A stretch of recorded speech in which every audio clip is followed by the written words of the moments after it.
I truly believe that there are two types of people in this world. There are detail-oriented people and there are big picture people. I just spent weeks doing excruciatingly detailed work, all in the sake of trying to see the big picture. Because I love the big picture. All in the sake of trying to understand Russian grammar. And this is the result.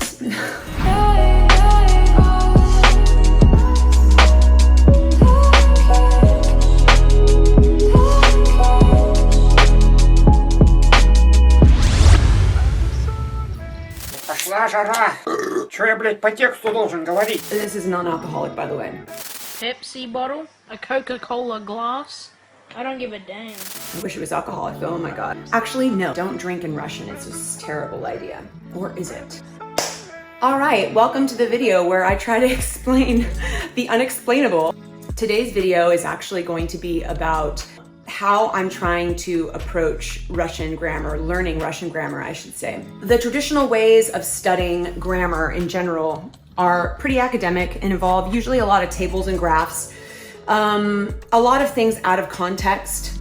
If you came here thinking that you're going to get a grammar lesson, you might want to just turn off this video right now. There are plenty of content creators who do that and do that really, really well. I am not qualified to be doing that. That is not the point of this video. The point of this video is to show how somebody with relatively little knowledge of all of this stuff is trying to go about acquiring it rather than learning it. Although I do have to say there is an academic side to this. I do work with my tutors and there are a lot of grammar exercises and they're breaking things down into small parts so I can try to understand each part individually. So this is a way more informal video. I'm in my comfies. I have a little bit of a stress headache from trying to film this video. It's been taking me literally forever. I'm so tired of being here. There's just a lot to go over, right? I could go into detail or I could give you a general overview, and that's exactly what I'm gonna do. And we'll talk a little bit about nouns, but I don't want to get too much into that.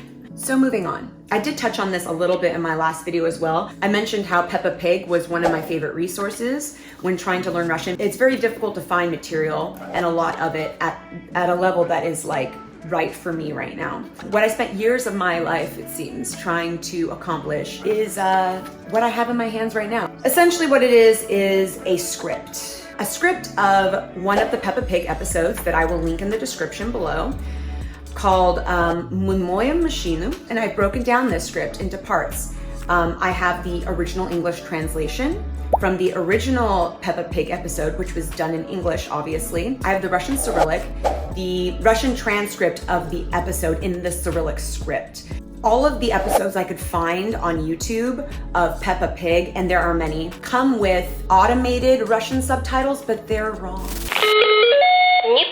Неправильно, блядь! So I went through and I wrote down the correct Russian Cyrillic translation, and then I did the Russian transcript of the episode in the Latin script for pronunciation. And then I also have the literal English translation, word for word, which is obviously different than the original English translation from the show, which goes to show you that often what they'll do is they will take kind of a little bit of liberty with how they will subtitle any given piece of work. So it might be that, yes, you're getting the idea of what's going on, but if you're trying to learn language, this can be a little bit of a pitfall.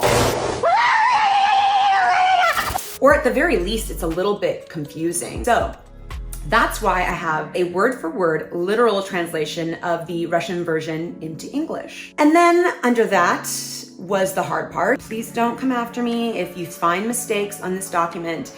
I am a novice after all, but there are grammar notes, and it's a breakdown of the grammatical elements as they apply to the storyline, as they apply to the word-for-word translation. The whole point of it was to be able to see in real time, with fairly easy dialogue, how all of the grammatical elements play into each other, and try to allow myself the opportunity to see connections and to see patterns. Patterns are really important when it comes to grammar, and I think this is probably how a lot of people acquire grammar rather than learn it. Instead of trying to understand, for example, in cases, what role the noun plays in this sentence. Instead, you're trying to see the pattern and trying to understand intrinsically and intuitively how those patterns can be applied to other things by examples. But I'm going to explain a little bit about how I use it. So in relation, for example, to nouns, we can take nouns as an example. Nouns are quite important. They kind of are the basis of what changes a lot in this sentence. So when it comes to nouns, brief overview, if you weren't already aware, nouns have 3 genders. Nouns in the Russian language can be singular or plural, and nouns can change by 6 cases. Just so you know, I'm not even gonna try to go to case land today because this shit, I'm out. I value my life. In regards to the 3 genders, if you study Spanish, French, any other Western European language, you might know that their language is also gendered. Russian is no different. Russian has 3 genders: masculine, feminine, and neuter. Nouns can also be singular or plural, much like in English. Easy enough. The hard part are the 6 cases. If you're not aware of what a case is, I will just quickly say they're the hardest part of the Russian language by far, and they affect many different parts of speech. Basically, what a case does is it tells you what place a word has in a sentence in such a way, basically. When it comes to cases, you'll notice that there's a dictionary form of a noun, but that noun, you'll notice, will be changed in many different ways depending on how it's being used in the sentence. The endings of these words change in what seems like infinite ways. You just never know why. I don't know. As a native English speaker, you're always left going, okay, I know this is that case thing. The endings can be a little bit tricky because although there are consistencies, there are some obviously inconsistencies. There are some exceptions. We will take some examples from this document just to see how I'm using it very vaguely. For example, Папа свин набрал теплой воды, чтобы мыть машину. Daddy Pig has some warm soapy water to wash the car.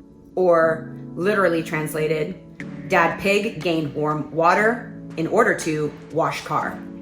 You'll notice that in this episode, there are 2 versions of the word car that are used quite a lot.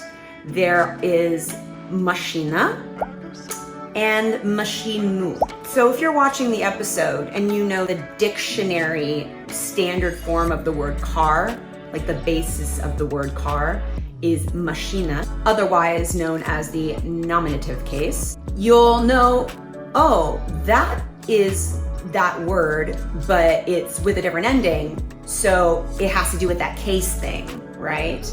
That's pretty much how I rationalize things. I don't follow rules. I follow dogs on social media. You may not know what that case is, but you will notice that there are certain patterns that arise with this particular ending. You'll notice that this word is used a lot in this particular episode. And you'll notice that it's always spelled just like this. And it also comes at the end of a sentence. And it also seems to have the same use. In this particular example, the word mashinu, we know it's a noun, we know it's feminine. The original form was feminine. We know it's an inanimate object because nouns can either be animate or inanimate. We know also that it is in the accusative case. It's one of the 6 cases. And as you go through this episode, what you might notice, if you know nothing about cases or very little about cases, is that when you see words that are in the accusative case in the notes, that they have similar endings. And they also very often end up at the end of a sentence. Very interesting. And of course we know that it's singular, right? If it were accusative and plural, it would have some other kind of weird ending. You know, you could sit there and you can memorize tables of endings all day long, or you could try to understand the theory of why things change and then try to acquire grammar this way. If you were to read through the notes, you might understand exactly why this word is changed in context to this word in this sentence.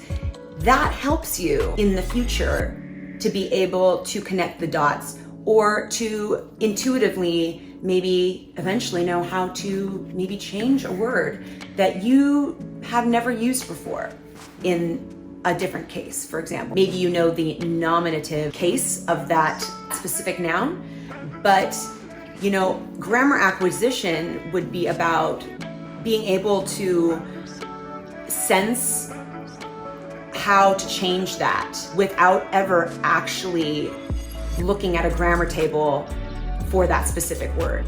And you're also learning vocabulary while you're at it. It's like a, you know, win-win.